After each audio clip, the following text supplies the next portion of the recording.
Merhabalar, mutfağıma hoş geldiniz. Bugün mutfağımda hazırlaması, sunumu ve yemesi oldukça keyifli bir tarif hazırlayacağız. Pankek yapacağız arkadaşlar. Oldukça az bir malzemeyle hazırlanıyor. Burada 2 adet yumurtam var.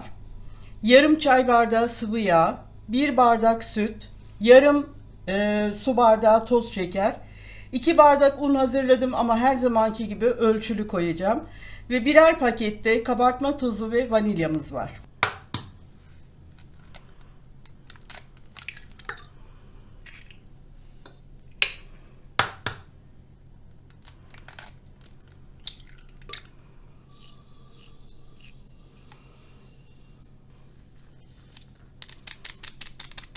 Yumurtamı, şekerimi, bir paket vanilyamı ilave ettim ve harcımız beyazlaşana kadar çırpacağız.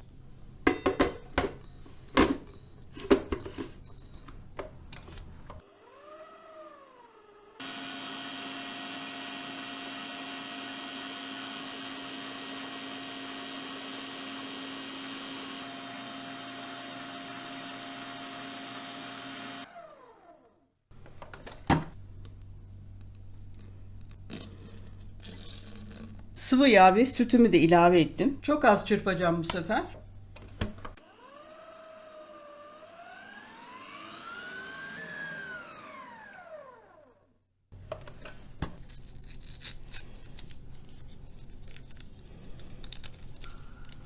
Bir buçuk bardak un koydum. Bir pakette kabartma tozu ilave ettim.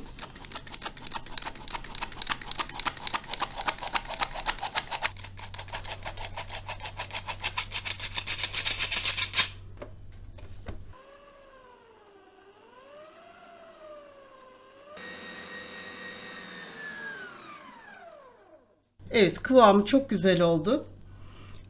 Hazırladığım 2 bardak unu kullandım. Diğer ölçüler de tam zaten.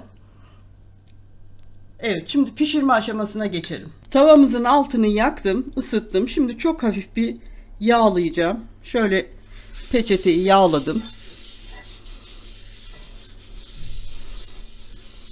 Evet, bu kadar yeterli.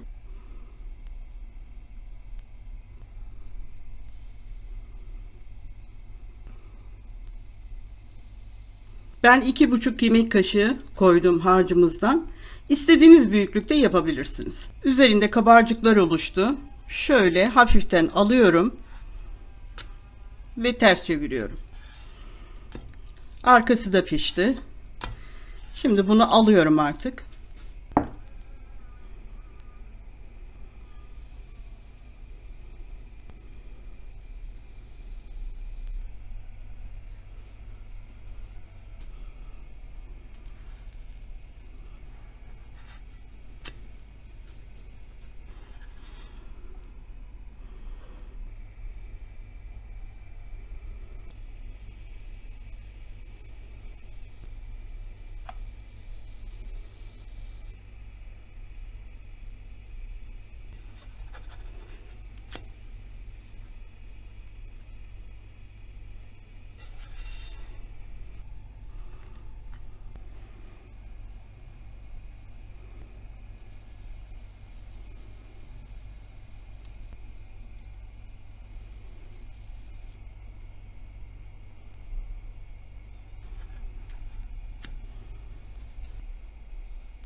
Bütün pankeklerimizi pişirdik. Bayağı bir pankek çıktı. Çok da güzel oldu. Sünger gibi böyle. Şöyle bir tanesini keseyim. Bakın iç dokusuna. Şimdi pankeklerimizin servis için kullanacağım malzemelerini hazırlayalım.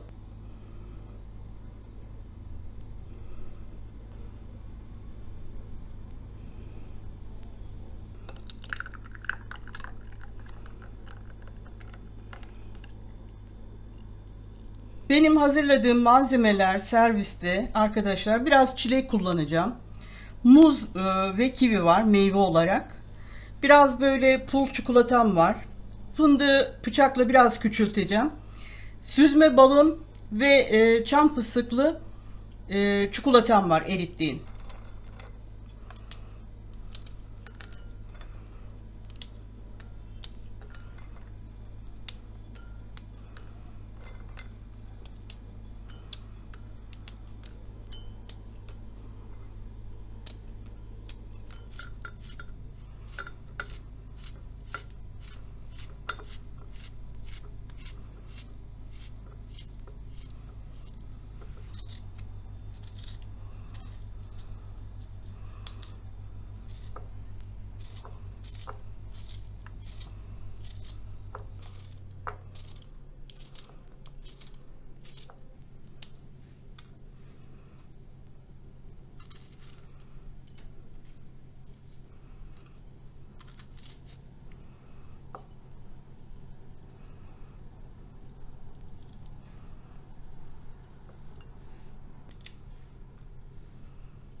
Evet, pankeklerimiz servise hazır. Çok şık ve çok da güzel ve lezzetli oldular.